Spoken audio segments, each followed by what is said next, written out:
ఎంసెట్కి ఇంకా లాస్ట్ 15 డేసే ఉన్నాయి. మీరు చేస్తున్న కొన్ని మిస్టేక్స్ వల్ల కంప్లీట్లీ ర్యాంక్ డ్యామేజ్ అవ్వచ్చు. సో ఈ వీడియోలో పిచ్చ క్లియర్ అయిపోయేలా మాట్లాడేసుకుందాం, ఏం చేయాలో ఏం చేయకూడదని. సో ఫస్ట్లో ఏం చేయకూడదు అన్నది మాట్లాడుకుందాం. అందులో ఫస్ట్ మిస్టేక్ వచ్చేసి న్యూ టాపిక్ స్టార్ట్ చేయడం.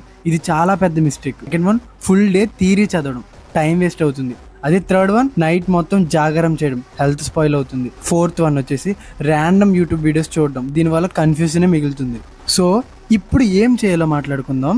అందులో ఫస్ట్ వన్ వచ్చేసి ఓన్లీ పీవైక్యూస్ ప్రాక్టీస్ చేయడం, ఇది చాలా ఇంపార్టెంట్. అండ్ సెకండ్ వన్ వచ్చేసి డైలీ మాక్ టెస్ట్లు రాయాలి ప్లస్ అనలైజ్ చేయాలి, ఇది కంపల్సరీ. అండ్ థర్డ్ వన్ వచ్చేసి వీక్ టాపిక్స్ మీద రివైజ్ చేయాలి, ఓన్లీ ఇంపార్టెంట్ వన్సే. సో ఫోర్త్ వన్ వచ్చేసి ఫార్ములాస్ రివైజ్ చేయాలి ప్రతి రోజు morning. And last fifth one వచ్చేసి స్లీప్ అండ్ హెల్త్ మెయింటైన్ చేయాలి, ఇది మనకి చాలా ఇంపార్టెంట్. లాస్ట్ 15 days లో స్మార్ట్ వర్క్ చేస్తే యావరేజ్ స్టూడెంట్ కూడా టాప్ ర్యాంక్ తెచ్చుకోవచ్చు. అండ్ ఇలాంటి రియల్ టిప్స్ కోసం ఫాలో అవ్వు, మీ ఫ్రెండ్స్ కూడా షేర్ చేయండి. అండ్ నేను ఒక పీడిఎఫ్ చేసా, ఈ 15 days లో ఏం చేయాలి ఏం చేయకూడదు అని క్లియర్ గా ఉంది. అందులో మీరు ఇప్పుడే కామెంట్ చేయండి, నేనే నీకు సెండ్ చేస్తా. అండ్ నేను ఇచ్చిన పీడిఎఫ్ ని కంప్లీట్ గా చదివి ఏం చేయాలో ఏం చేయకూడదో జాగ్రత్తగా చూసి, ఒకవేళ తప్పులు చేస్తుంటే దాన్ని మళ్ళీ రిపీట్ అవ్వకుండా చూడండి. ఈ 15 days చాలా crucial, don't waste it. And then keep learning. Follow మర్చిపోక బిడ్డ.